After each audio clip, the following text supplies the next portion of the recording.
وحكم أنا مانتا إدارية هي صحافات كانوا اللي كانوا شغلة توجد وياها قالها قلت له وأنا سلمان محمود عادن بحصول ورقات كتاب سنايد لبدي حير حكي 91 يحير 14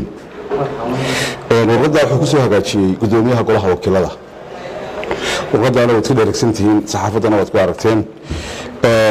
ساكا وحن حفيز قدوميها نجيي جوابتي قدوميها قالها وكيلها ورقد ذاك جوابي وحنوغ من السدن كل شيء قدوم قالها قوتي جمهورية الصوماليلان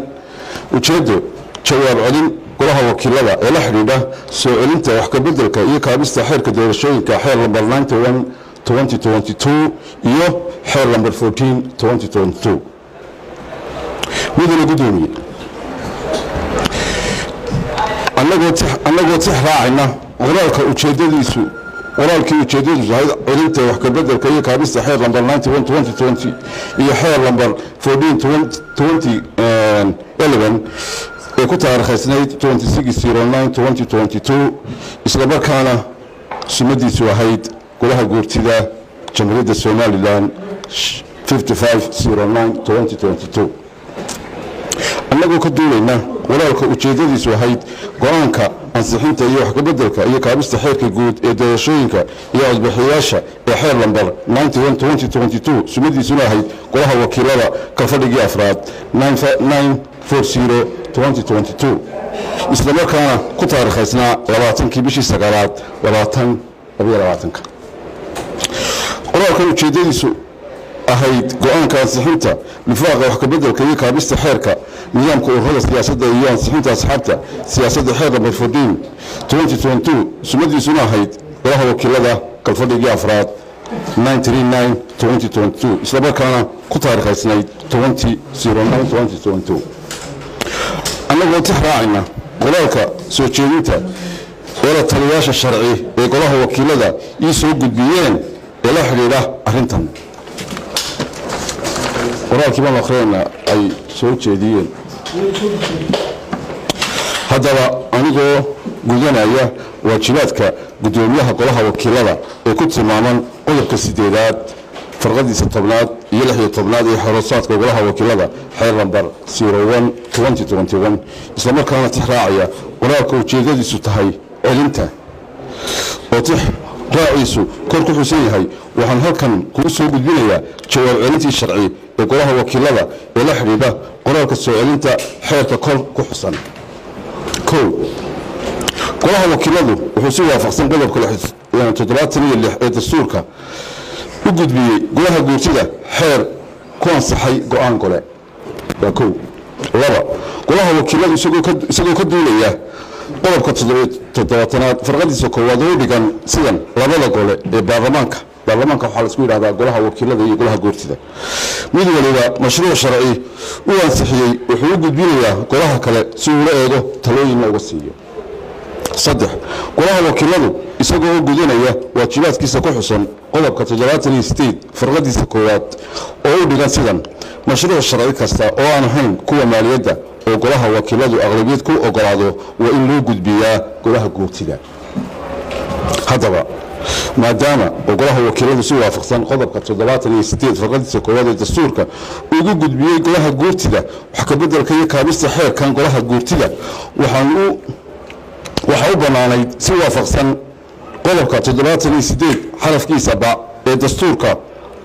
إنه وقالوا أما وحكى بدله سوچنت قالها وكيله ولا سوى بناني سلاوجيت قالها كان سؤالنت aad u soo gudbisay golaha wakiilada ismadiisa taariikhdiisa waa korku xusan tahay malaha asaas sharci sababahan awgeed wararka soo celintu kuma dhisna qodobada faahfaahinaya habraaca xeeldejinta ee ku tilmaaman qodobka 77 farqadiisa koowaad qodobka 78 farqadiisa koowaad iyo labaad ee dastuurka laba wararkaaga soo celinta waxaad ku sababaysay warar dacwad ah way 46 mudane u soo gudbiyeen golaha guursiga taariikhdu markay ahayd 20 bishii 9 2022 islamarkaana ay kaga cabanayaan habraacii golaha wakiiladu ku ansixiyey wax ka beddelka labada xeer. haddaba golaha guurtidu ma aha hay'ad garnaq golaha guurtidu ma aha hay'ad garnaq ee waa golaha labaad ee xeerdejinta dalka ee leh tilmaamaha ku xusan qodobka 57 ee dastuurka. sidoo kale awoodaha golaha guurtida ee ku tilmaaman qodobka 61 ee dastuurka golaha guurtidu ma laha awooday kaga qabtaan kagana jawaabaan isla markaana go'aamadooda ku sareeyaan dacwad ay soo gudbiyeen xubno ka tirsan golaha wakiilada. waxaa si awood u leeyihiin inay dib u eegaan xeerarka ay soo gudbiyaan golaha wakiiladu si ay ula eegaan talooyinka ay uga bixiyaan si waafaqsan dastuurka. 3 gudoomiyaha golaha guurtidu uma laha awood dastuuri ah iyo mid ku tilmaaman qodobka 4 ee xeerarka golaha guurtida oo kaga go'aan gaaro habraac xeerdejineed ee labada gole, balse habraacyada uu golaha guurtidu ugu soo celinayay golaha wakiilada waxaa ka go'aan gaaraya goloweynaha guurtida si waafaqsan qodobka 78 farqadiisa koowaad xarafkiisa ba ee dastuurka. gabagabo qodobka soo celinta ee golaha wakiilada u soo gudbisay ma laha aasaas sharci oo waafaqsan dastuurka iyo xeerarka golaha guurtida,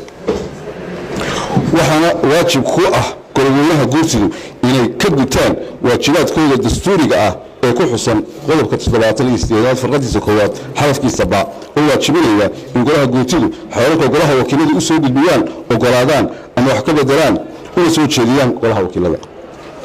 ugu dambeyntii iyadana gudoomiye waxaan kuu soo jeedinayaa adigoo